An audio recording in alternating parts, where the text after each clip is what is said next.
Chers compatriotes d'Algérie, chers frères et sœurs d'Algérie, راهو تمورتيو ici c'est تمورتيو في الجزائر. سلام في الأول c'est Cornwall, hein, c'est l'Ontario au Canada. L'Ontario au Canada, bon, ce qui se passe actuellement en Algérie est suffisamment compliqué dans une situation qui a été déjà complexe. Dans mon intervention de ce jour, je mettrai bien sûr les formes de respect, de correction, etc. Mais il y aura toujours cet appel à la paix, à la solidarité avec les soldats de la ANP, soldats de la ANP, surtout ceux qui sont aux frontières, parce qu'il y a un conflit terrible entre l'Algérie, le Mali et le Niger. Bon, il faut tout faire pour éviter un autre conflit à venir. Sur ce conflit à venir, potentiel et probable conflit, une guerre à venir, hein, il faut l'éviter. Nous sommes le 4 avril 2021, c'est le mois d'avril, c'est la commémoration des événements du printemps 80, printemps berbère. J'espère que même si les conditions ne sont pas réunies en Algérie pour faire un rappel, un souvenir et tracer de nouveaux objectifs pour la majorité de l'Algérie, j'espère qu'il y aura quelques commémorations. Pour ça, j'ai fait une intervention d'Algérien à Algérien. J'ai envoyé une lettre à M. Abdelmajid Tebboune. Voilà. Maintenant, dans cette intervention, voici le topo, le sujet. L'état-major de l'armée doit être renouvelé le plus tôt possible. Quand je dis que l'état-major de l'armée algérienne doit être renouvelé le plus tôt possible, cela veut dire qu'il doit être renouvelé en partie dans 3 mois et l'autre partie du renouvellement doit s'exécuter 3 mois après. C'est-à-dire, dans 6 mois, l'armée algérienne doit avoir un nouvel état-major pour tenter d'arrêter le conflit Algérie-Mali-Niger et d'arrêter le conflit probable à venir. Ça, c'est la première. Une fois l'état-major de l'armée renouvelé sous 6 mois, une élection présidentielle doit être organisée. Donc, voici les deux sujets, les deux obligations qui doivent être réalisées, satisfaites dans les plus brefs délais. Après cette introduction qui sera un peu longue, juste un peu longue, que je ne cesserai jamais d'appeler à la paix en Algérie, à son amazérité, et l'amazérité doit passer avant la paix, parce que sans amazérité, il n'y aura pas de paix en Algérie, toujours à la solidarité avec les soldats de l'armée algérienne. L'état-major de l'armée est entré dans une situation extrêmement dangereuse pour l'Algérie. Une vague de généraux qui part, une autre vague de généraux qui revient, qui envoie des généraux en prison, lesquels généraux ressortent de prison après des marchandages, etc. Toutes ces salades-là,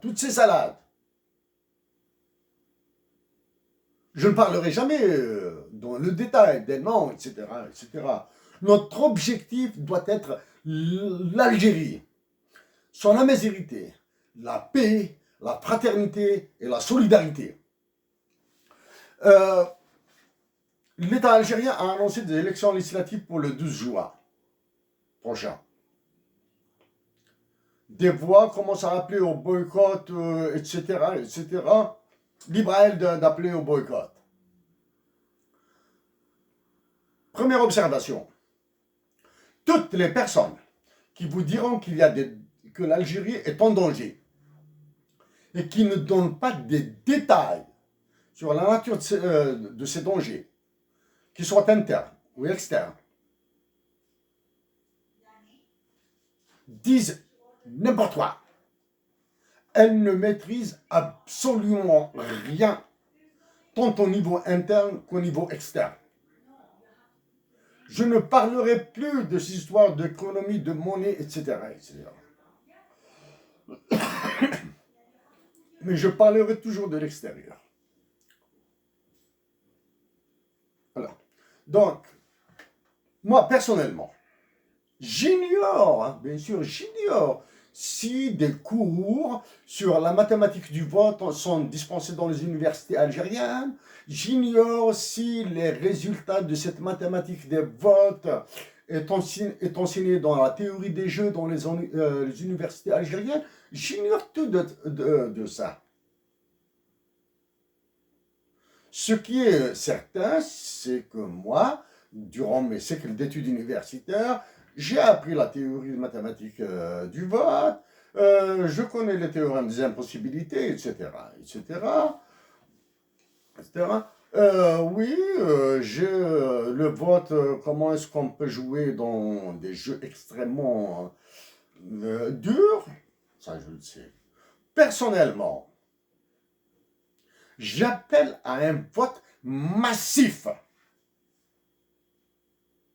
Je le répète, j'appelle à un vote massif pour les élections législatives prochaines si l'état-major de l'armée n'est pas renouvelé et si une élection présidentielle n'est pas annoncée, laquelle élection présidentielle, bien sûr, va suspendre l'élection législative.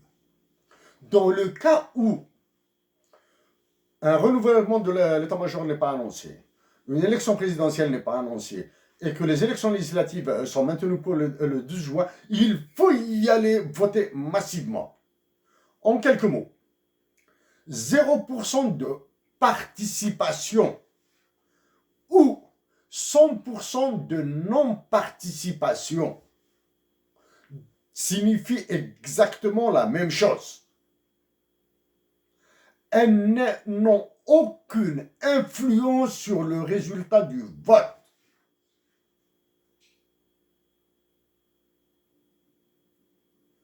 Je le répète, 0% de participation ou 100% de non-participation n'ont aucune influence sur le vote, le résultat du vote. L'influence sera énorme sur les conséquences de ce résultat du vote.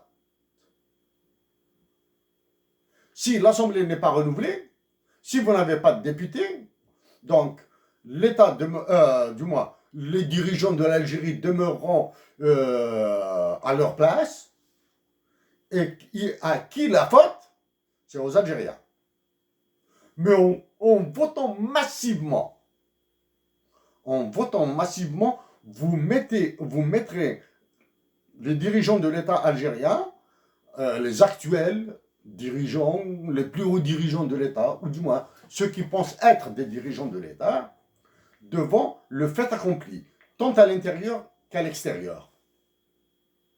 Ils seront obligés d'aller vers une gestion décrétatoire ou par ordonnance. C'est-à-dire, vous allez les dépouiller de la légitimité populaire. Voilà. À l'occasion, bien sûr, je pourrais donner un cours sur ça, hein, sur le vote, sur les stratégies de vote, sur les différentes stratégies d'un résultat du vote dans un jeu complexe, qu'il soit simultané ou séquentiel, peu importe.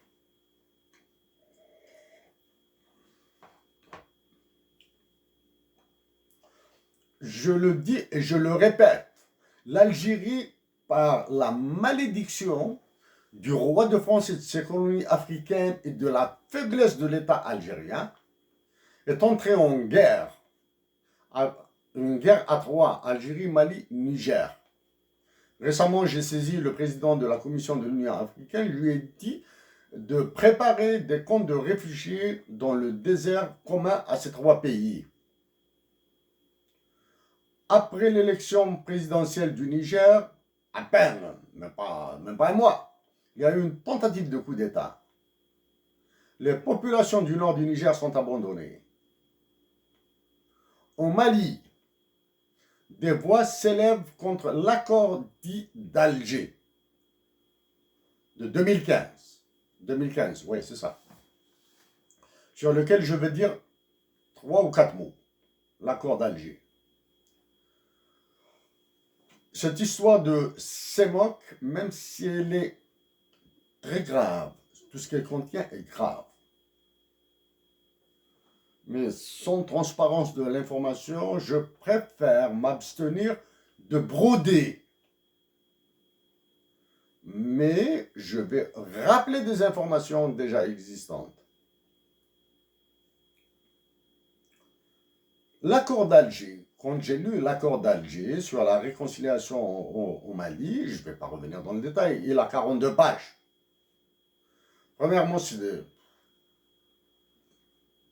il manque les signataires de l'accord, parmi lesquels il y a l'ambassadeur des États-Unis, l'ambassadeur de France, bien sûr, toujours la France, le représentant de l'Union européenne, etc.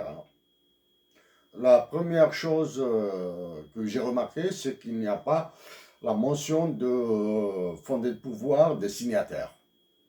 Même si cet accord a été envoyé à l'ONU, deviendra juste un petit texte de référence, de notes, etc. C'est juste un rappel. Hein. Il n'a pas de force légale au sens du droit international. Il n'a pas de force.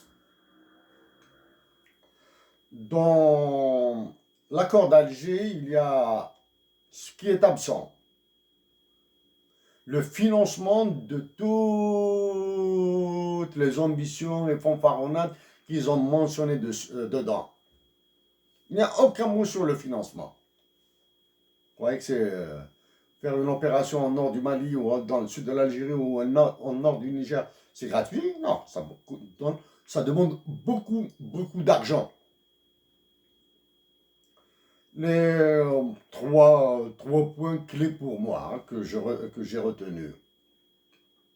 Le premier, dans l'accord d'Alger, la prise en charge de toutes les caractéristiques culturelles du nord du Mali, sans préciser de quoi il s'agit, c'est-à-dire en évitant de dire le caractère amazigh ou berbère du nord du Mali, disent la satisfaction. Qu'est-ce que c'est que la satisfaction ou la prise en charge? Qu'il s'agisse de satisfaction ou de prise en charge, ça demande du personnel, ça demande des infrastructures, ça demande de l'argent. Donc la dimension identitaire, l'anthropologie du nord du Mali a été balancée juste comme ça pour un décor. Ensuite, la mention du mouvement Azawad dans le texte de l'accord d'Alger. Le MNLA, le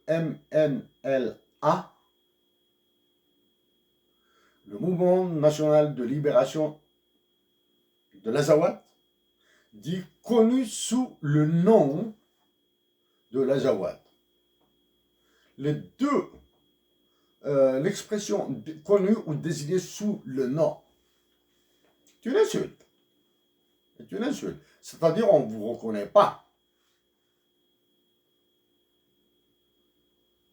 Ça. Le troisième terme, justice transitionnelle. Je répète, il est mentionné qu'un processus de justice transitionnelle sera mis en œuvre. Sur le mot justice, c'est tout le monde qui sait ce que signifie la justice. Quelles sont les lois qui doivent s'appliquer dans ce système juridique? Chacun peut penser ce qu'il veut là, hein? Ça dépend des pays. Mais le mot transitionnel, à la place du mot transitoire. Transitionnel, ça veut dire qu'on garde le même système de justice que nous allons améliorer un petit peu. Transitoire signifie que ce sera un nouveau système juridique et judiciaire qui sera défini par l'ensemble de ce qui est dit les acteurs ou les parties prenantes. Voici la différence entre transitionnel et transitoire. Dans l'accord d'Alger, c'est transitionnel. Transitoire, ça c'est quand j'étais élève, notre professeur a invité un Africain qui travaille pour le système onusien, qui a participé dans la mise en œuvre des élections et d'une justice en République démocratique du Congo, l'ex-Zaïre, Kinshasa. Cet invité, fonctionnaire de haut niveau, pas de très haut niveau, de haut niveau de l'ONU, durant son exposé, a utilisé la mise en place d'un système de justice transitionnelle. À la fin de son intervention, quelques questions, et notre professeur, qui a travaillé pour l'ONU en tant que consultant, sur les aspects de paix et sécurité et résolution de conflits, lui a posé la question, s'agit-il d'un système de justice transitionnel ou transitoire? Voici la question qui m'a rappelé d'expliquer la différence de transitionnel et transitoire. Un dernier élément de l'accord d'Alger. Il est extrêmement sensible. Il est mentionné tel quel dans l'accord d'Alger. C'est une aberration dans la rédaction de l'accord d'Alger. DDR. DDR. Juste l'abréviation ou l'acronyme DDR, qui signifie désarmement, démobilisation et réinsertion. En anglais, il s'appelle aussi DDR,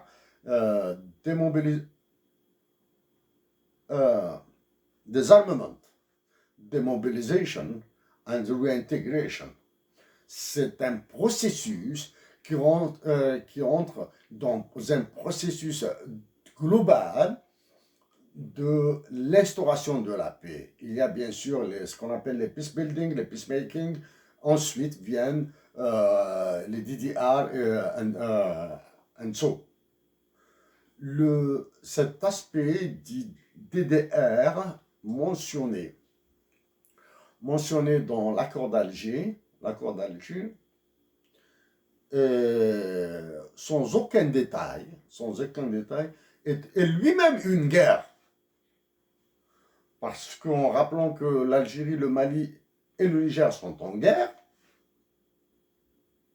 le DDR sont mis en œuvre est lui-même une guerre. Comment ça, une guerre? C'est-à-dire, même si les trois États s'entendent pour s'entraider à désarmer les personnes qui ont décidé de prendre le maquis, et même si les personnes qui ont pris le maquis décident de rendre les armes et acceptent d'être réintégrés dans la vie de tous les jours, dans la vie communautaire, toutes les mafias qui sont dans le désert commun à ces trois pays feront du nouveau business. Ils vont revendre de nouvelles armes qui viendront du Bénin, du Nigeria, du Brésil, du Nicaragua, de Bolivie, de l'Équateur, du continent américain. Un trafic d'armes immense va se poser. Quand on voit ce qui se passe aussi au Tchad, quand on voit ce qui se passe en Libye, donc le trafic d'armes n'arrêtera jamais. Donc c'est pour cette raison que même si l'accord d'Alger est fait dans un objectif de paix, il est loin des exigences, des minima pour la paix.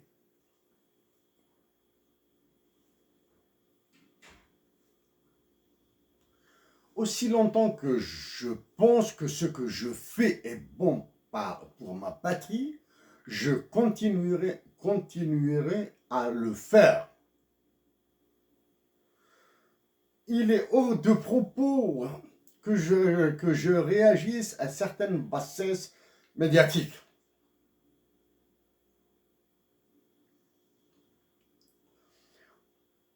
Il est hors de question que je me fasse impressionner par des manifestations, aussi légitimes soient-elles, qui pourraient au final apporter le contraire de ce qu'elles visent pour la nation algérienne.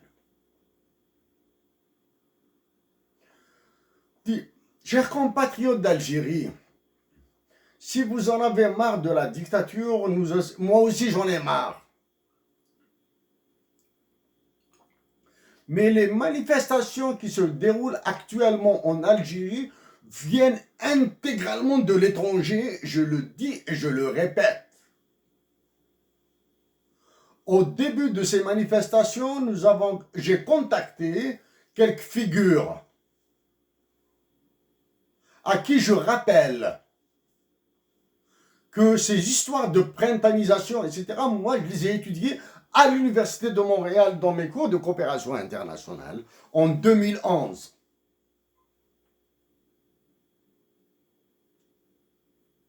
Quelle que soit la légitimité, ces histoires de mouvements horizontaux, déstructurés, etc., la guerre de libération a été menée par un groupe très restreint, soudé, qui avait intégré tous les aspects liés à une guerre. Voici l'un des mentors de ces manifestations qui ont secoué l'Europe de l'Est, les anciens pays de l'Europe de l'Est. George Soros, qui est un économiste diplômé de la London School of Economics. C'est lui le fondateur de cette nébuleuse qui s'appelle The Open Society Institute. Voici ce qu'il dit. At my foundation, the Open Society Institute, we have made it our business to protect the public interest against the encroachments of private interests. Je vais traduire. We are also supporting their civil society efforts to hold government accountable. I would describe these endeavors as political philanthropy. It can, I believe, make a greater contribution toward making the world a better place than conventional philanthropy, because fewer people are engaged in it. À ma fondation, l'Institut de la Société Ouverte, la Société Ouverte, c'est un concept de Popper, de Karl Popper, l'allemand autrichien. We have made it our business. Nous avons fait notre affaire personnelle de protéger l'intérêt public contre les intérêts privés. De protéger l'intérêt public contre les intérêts privés. Nous supportons, nous sponsorisons, nous encourageons les efforts de la société civile pour rendre le gouvernement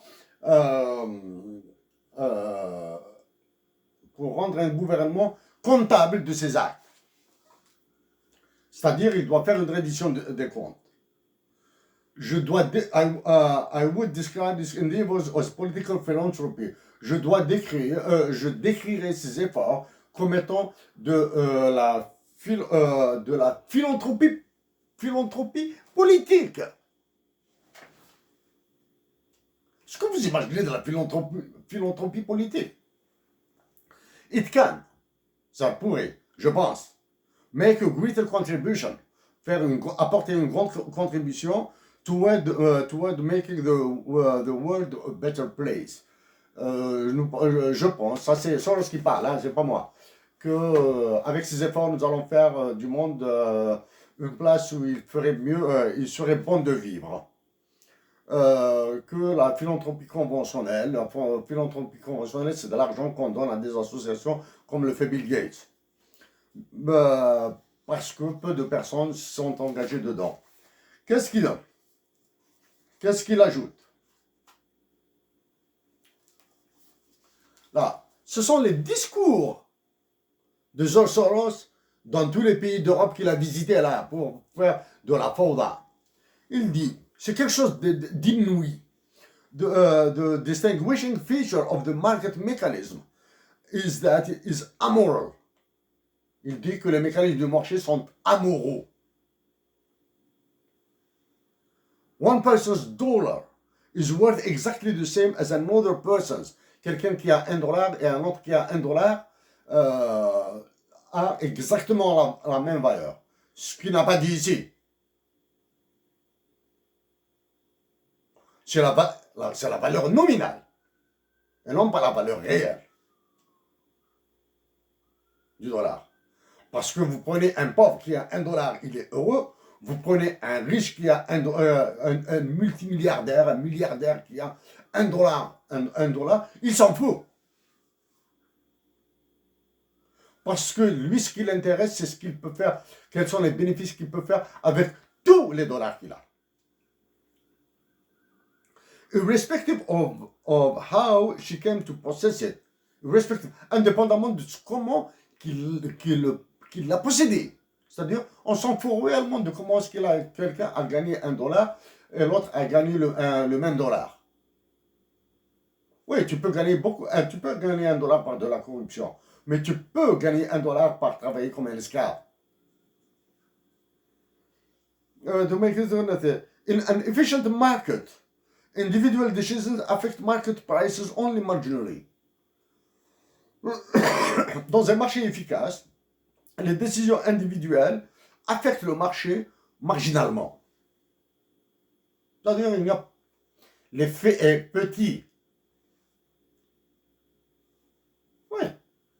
Un consommateur ne peut pas influer sur le marché. Mais tous les consommateurs peuvent influer sur un marché.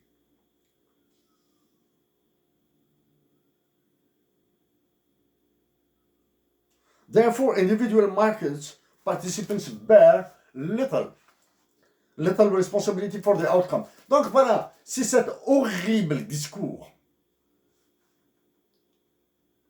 qui vous fait marcher. Bon. Nous allons venir maintenant aux dernières informations en rappelant celles-ci.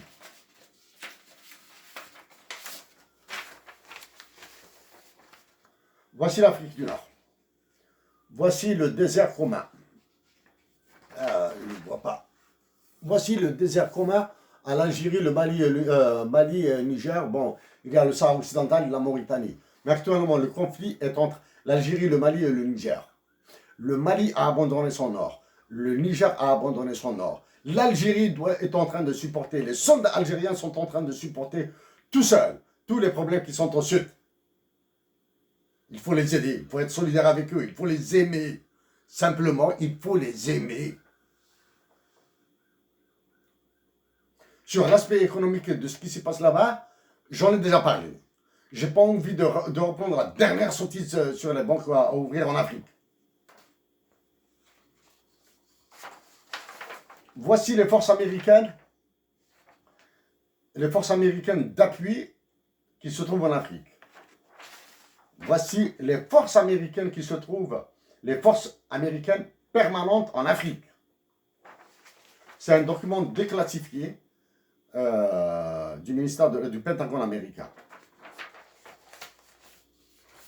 Avec ce qui se passe actuellement au niveau de l'état-major, il lui est impossible de coordonner les efforts nécessaires pour protéger l'armée algérienne, pour protéger le territoire algérien. Et dans ma dernière lettre au président de l'Union de la Commission africaine, je lui ai dit qu'il faudra préparer des camps de réfugiés dans le désert commun à ces trois pays. Dernière information. Bien sûr, de qui vient-elle? C'est du roi de France et de ses colonies africaines, le président Emmanuel Macron. Emmanuel Macron, pour vous le résumer depuis 2016 que je suis avec lui dans toutes ses actions internationales. Ses salades françaises, c'est son affaire. Mais dans ces salades internationales, je suis avec elle. Du moins, je le suis. Le dernier coup qu'il a reçu vient des États-Unis d'Amérique avec la nouvelle administration américaine. Voilà. 3 000 milliards de dollars comme étant un premier jet financier. C'est ce qu'on appelle un big push financier pour l'économie verte aux États-Unis. La France ne peut pas faire 3 000 milliards de dollars d'injection dans son économie.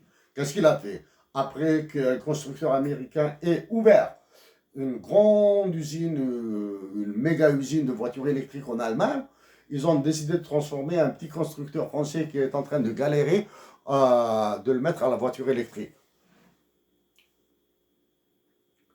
Mais que dit l'économiste? L'économiste du 1er avril, 2 avril. Je lis et je traduis. The spectator of high-end war is now so widespread in French military thinking that the scenario has its own acronym, HEM, or hypothèse d'engagement majeur, hypothesis of major engagement. The presumed opponents are unnamed, but analysts point not only to Russia, but also Turkey or a North African country. Je traduis le spectre d'une guerre de très haute intensité et de nos jours si répandu dans la pensée militaire française que le scénario s'est doté de son propre acronyme.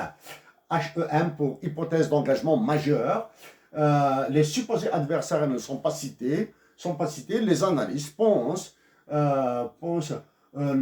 non seulement à la Russie, mais aussi à la Turquie ou à un pays de l'Afrique du Nord.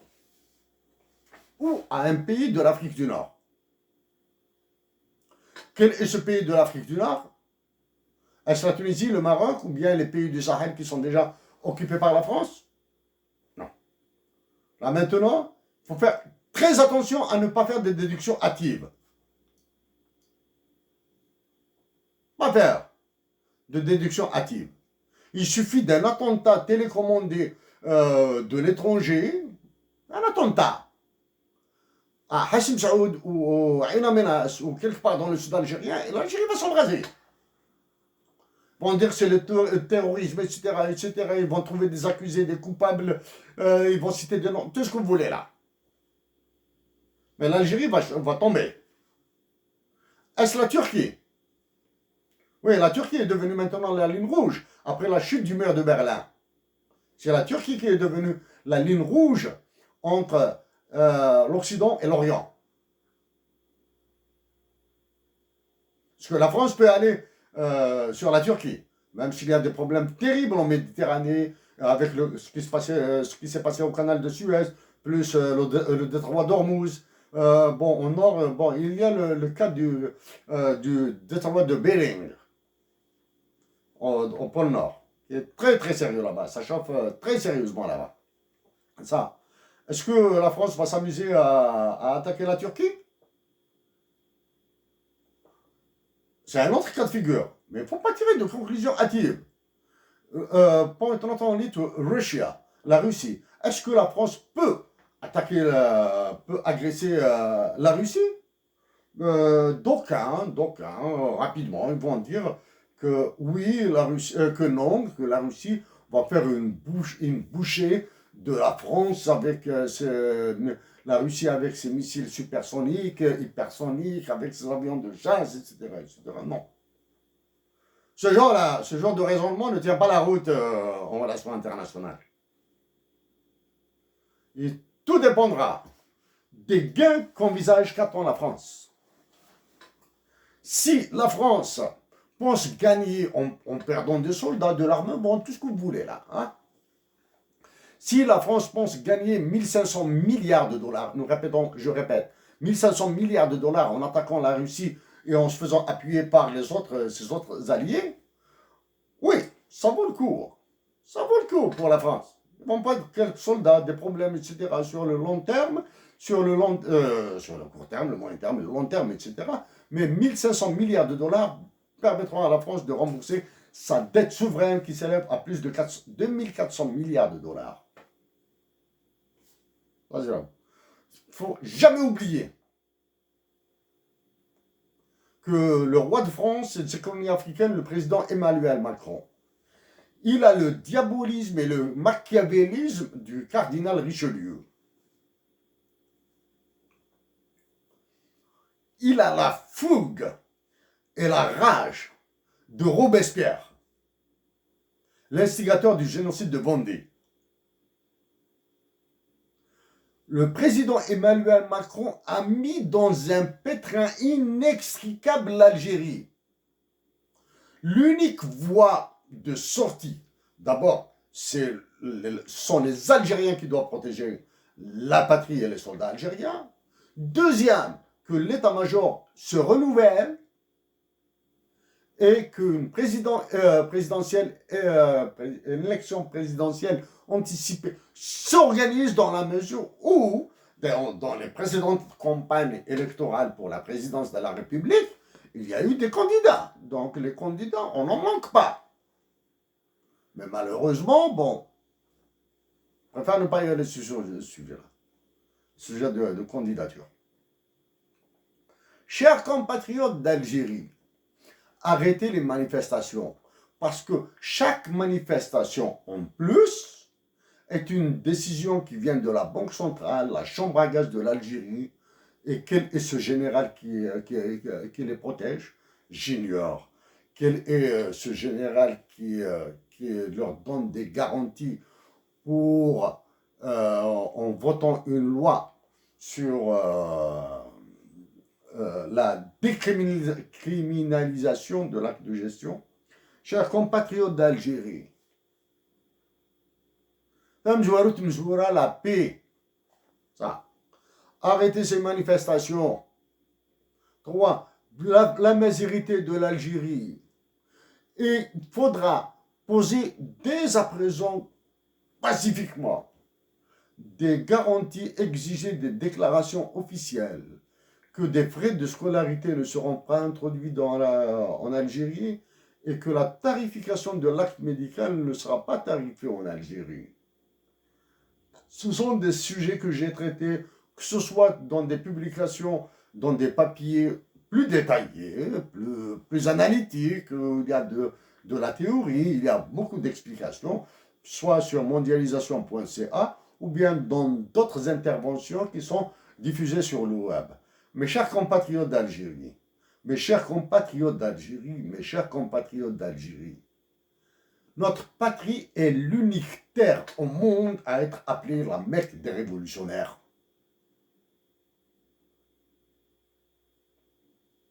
Notre Algérie, notre patrie, même si le nom Algérie m'énerve, notre patrie doit demeurer cette Mecque des révolutionnaires. Et ce sont les Algériens qui doivent mener une nouvelle révolution. La révolution par la paix à l'intérieur, par le recouvrement de l'anthropologie algérienne intégralement, comme ça nous allons aider nos voisins à la recouvrer, à recouvrer les leurs, et ensuite y aller vers des perspectives de développement plus intéressantes. Mais c'est bien sûr, ce sont des efforts qui demandent du temps, ce sont des efforts à soutenir durant 10 ans, 15 ans, 20 ans. Ne pensez jamais à demain, ou à une année, ou à 2 années. Donc mes chers compatriotes d'Algérie, du fond du cœur,